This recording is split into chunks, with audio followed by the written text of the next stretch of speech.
what's making headlines around the world. Sally and I are going to have a look.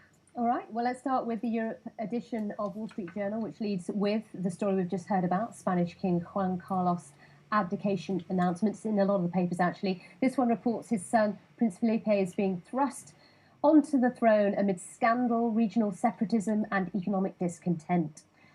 The Japan Times has an interview with a Chinese blogger who says the government is trying to stamp out the memory of the Tiananmen Square massacre by censoring mainstream and social media. Thousands of tons of surplus foods being wasted by supermarkets in the UK because subsidies for green energy means it's cheaper to turn food into biogas than donate it to hungry families. That's in the Times.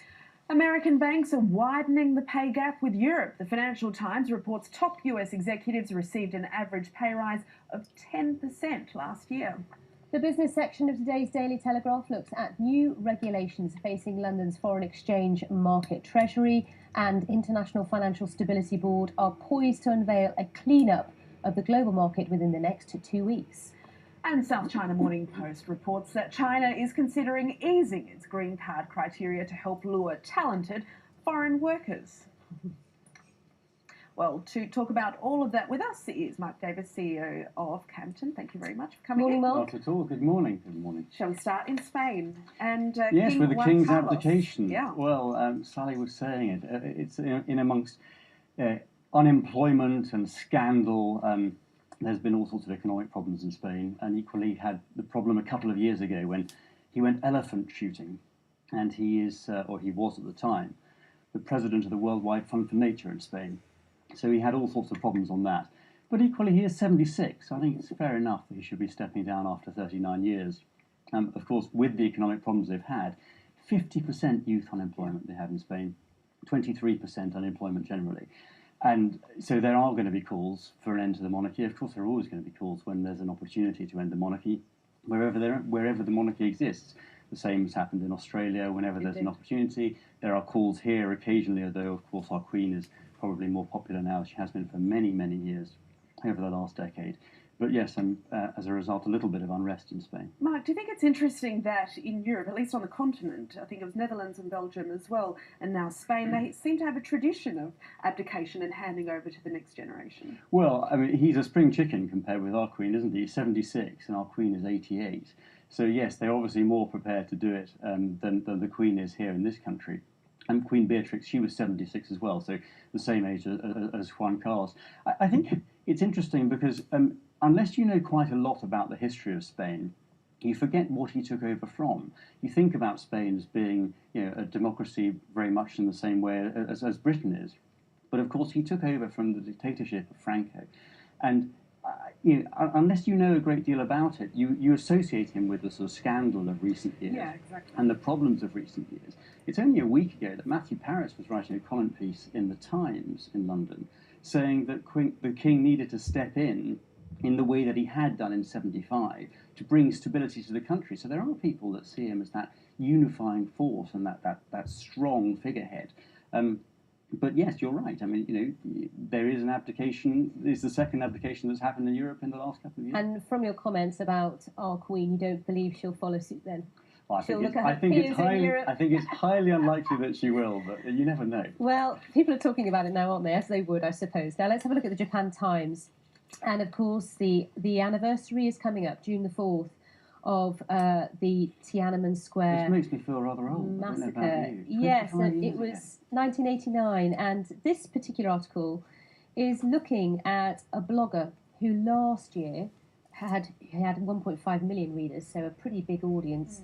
Wrote a blog saying, "Let's remember this," and immediately his blog was sort of withdrawn from the public arena by the authorities in China, who said it was inappropriate publicity. Well, I heard you earlier talking about Google and the whole question about what you can take off the web. And we talked a moment ago about Juan Carlos and how old you have to be to remember the history of how he came in.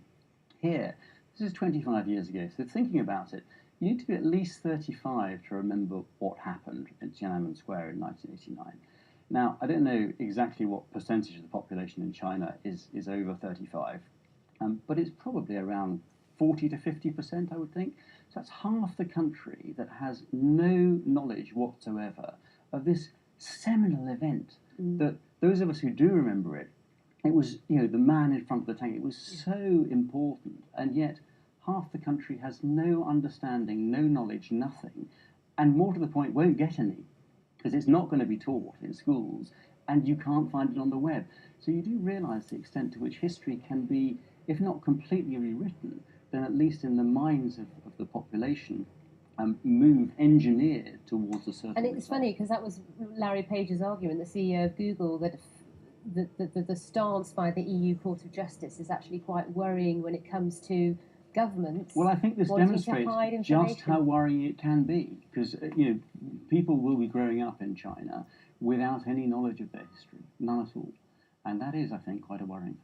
This blogger says major media treat it as if it never happened, and that's scary, isn't it? It is. Now let's have a look at the Times. A picture of the possibly new King of Spain's Felipe come VI. and his wife and children, which is all very stunning. But let's have a look at this story about tons of supermarket food wasted in Green Deal. And the person highlighting this is Frank Field, who is leading an inquiry into food poverty in this country, and is talking about the fact that the government is subsidising heavily the opportunity for supermarkets to move their food waste to a place where it can be turned into biogas, which sounds very green, environmentally friendly. But this, Frank Field is saying, hang on a second, there are people going hungry in our country. This is exactly the sort of story that people who are against the green movement are going to jump on, because there's a lot of talk, not just about this particular example, but of whole fields being used to grow crops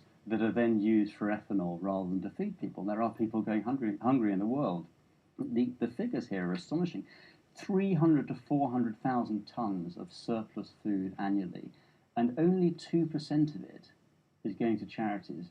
Now, in a context where we've been talking a lot over the last couple of years about food banks, about food poverty, about the cost of living, and how difficult it is for some people to make ends meet, for only 2% of our surplus food to be going to charities is really quite alarming, I think. Okay, let's have a look now. US banks widen pay gap with Europe. That's the top story on the Financial Times. It's always easy to do a little bit of bank bashing, but is it warranted here? Well, look, it's easy when they get paid an average of $13 million at the same time as fines being paid by their banks have gone up from 30 billion, which is, itself is an astonishing number, to 48 billion last year. It's hard for shareholders to stomach that, isn't it? It's hard for anybody to stomach, I think, apart from the people themselves. But the issue here being picked up by the Financial Times is that in the States, they're getting paid a great deal more than they are here in Europe. And there's a lot of debate here in Europe about whether they get paid too much. And the example that's given is that the chief executive of the Royal Bank of Scotland only got $4 million last year. Now, of course, $4 million when it's being discussed here is seen to be an astonishingly large number. But compared with the chief executive of Goldman Sachs, who made nearly $20 million, it's not quite so long. There's a lot to say about that, but we have to move on swiftly because we want to squeeze in the next two. London foreign exchange market to face new regulation. We're not surprised to hear about this, are we? Is it not amazing that the London foreign exchange market is not already regulated? It's a $3 trillion a day market. Michael Lewis has recently written a book called Flash Boys, where he alleges that the whole thing's manipulated anyway, which leads to the enormous salaries that we've been discussing a moment ago. I find it astonishing when you look at regulation everywhere that there is no regulation currently of the foreign exchange market. George Osborne is expected to announce it in his Mansion House speech on the 12th of June. Do you think traders are quivering in the city this morning or not? I should think they're not quivering. I should think that they're probably going to think to themselves that Morals. they've had it good for a long time and they probably are going to find ways around some of the rules. Mark, thank you very much. If you're here in the UK, you're going to breakfast next. But otherwise, you've got Sally and me for another edition of BBC World News. So we'll see you soon. Have a good day. Bye-bye.